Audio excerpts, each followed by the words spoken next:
I still believe in the power of the photograph to communicate and to make you think and care.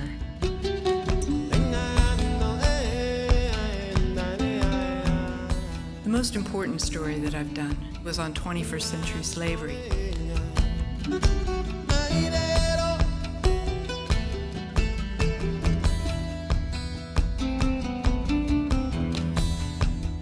Nothing in my life had prepared me for what I was going to be seeing.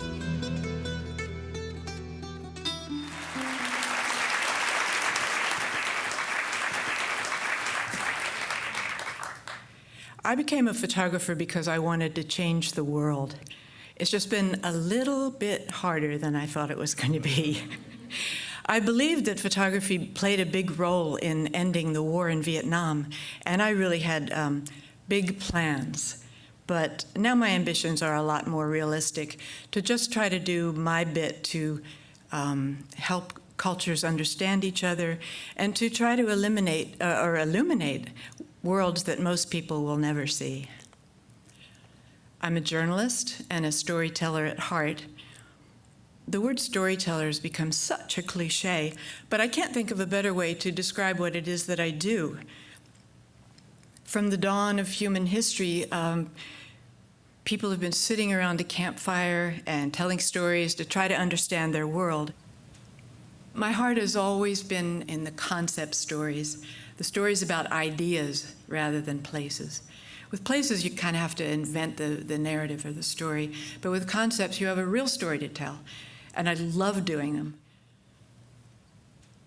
The most important story that I've done was on 21st century slavery, the trafficking of human beings around the world. It's a story about how 27 million people are bought and sold against their will, held captive, brutalized, and exploited for profit. It was a global story on an emotional issue that depended on being behind closed doors. And it was the accumulation of all my interests and all my passion and all my experience. And it was incredibly dangerous, and I was actually in tears or in fear the entire time doing this story. Tens of thousands of children are trafficked internally in West Africa. It's the abuse of a tradition where kids from rural villages were sent to the cities to live with relatives, to work as domestics in exchange for an education and a chance for a better life. But it's now become a professional trafficking operation, and most of the kids have become virtual slaves, like this little mechanic. This girl's selling water for her masters. If the girls don't sell enough, they're beaten. So they're scared to go back if they've had a bad day or if their earnings were stolen, which happens often. Men know this and give them money to sexually exploit them. In India, millions of children are held in bondage, working on the carpet looms. This loom owner is sleeping off a hangover while the little kids work in intolerable conditions. They're sitting in a dirt pit in virtual darkness for 18 hours a day or more. It's in stifling heat, there's no ventilation, and their spines become deformed, their eyesight and their fingers damaged. They're often beaten and deprived of food. And it's the same on the silk looms. He sits all day and spins, and when he's finished each spindle, he bites the end of the thread to cut it. He doesn't know that he's being slowly poisoned by the dye. And in the glassmaking industry, the kids are held in debt bondage that was actually incurred by their parents. They work over these gas burners in intense heat and fumes with no ventilation, no protective gear, and they're welding together the ends of these little glass bracelets that you can actually buy anywhere for $1. I was nearly knocked over by the fumes when I was shown this room when they opened these shutters and showed me the children inside working. These kids end up really severely ill from these conditions. And she's dying of tuberculosis, wearing the bangles that are killing her.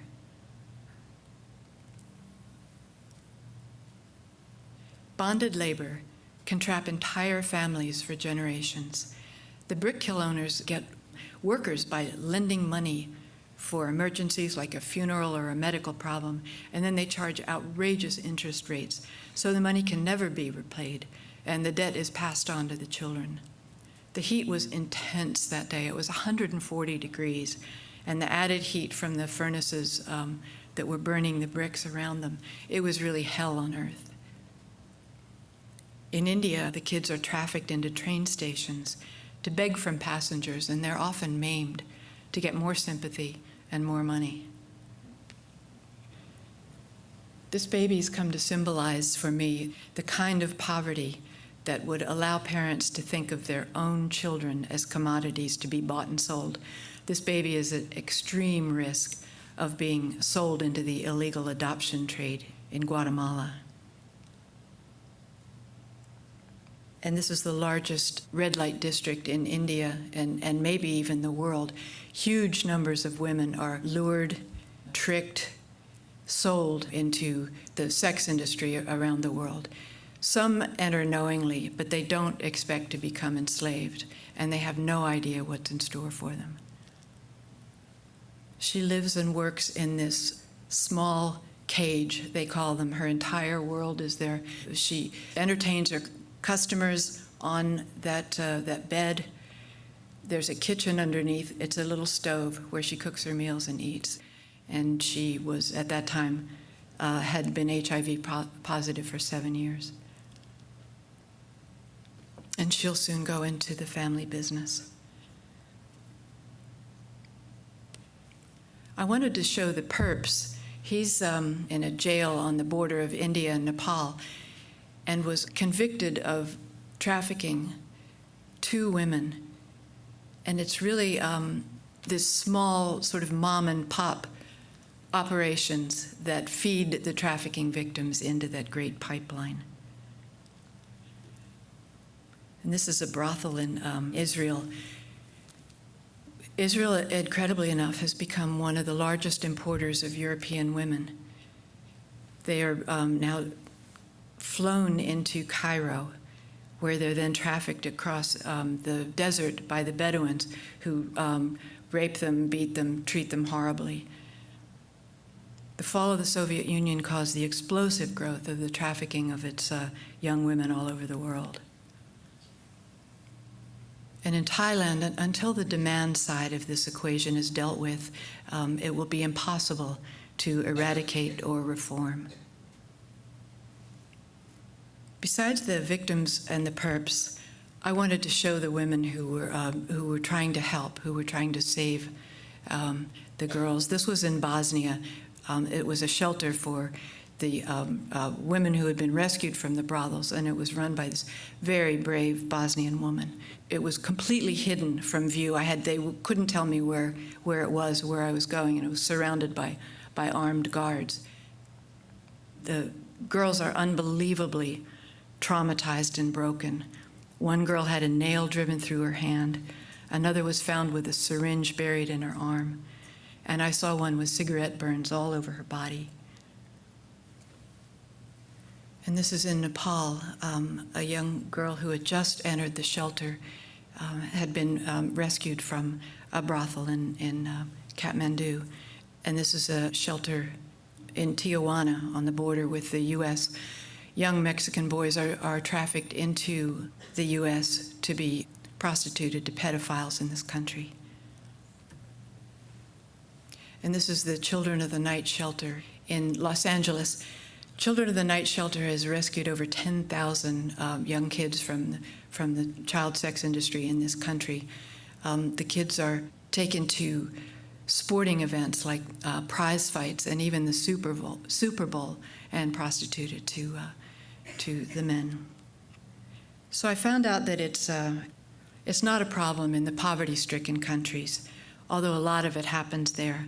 It's the wealthy nations, the rich, us, who eat the food that they pick, use the goods they make, sexually exploit the women and children. My eyes were opened to this parallel universe that exists invisibly in our wealthy, commercialized society. And it took me a very long time to recover from this story, from having to seek out evil every day and finding it. but it's the most important story that I've ever done. It got the biggest response in the history of National Geographic until then.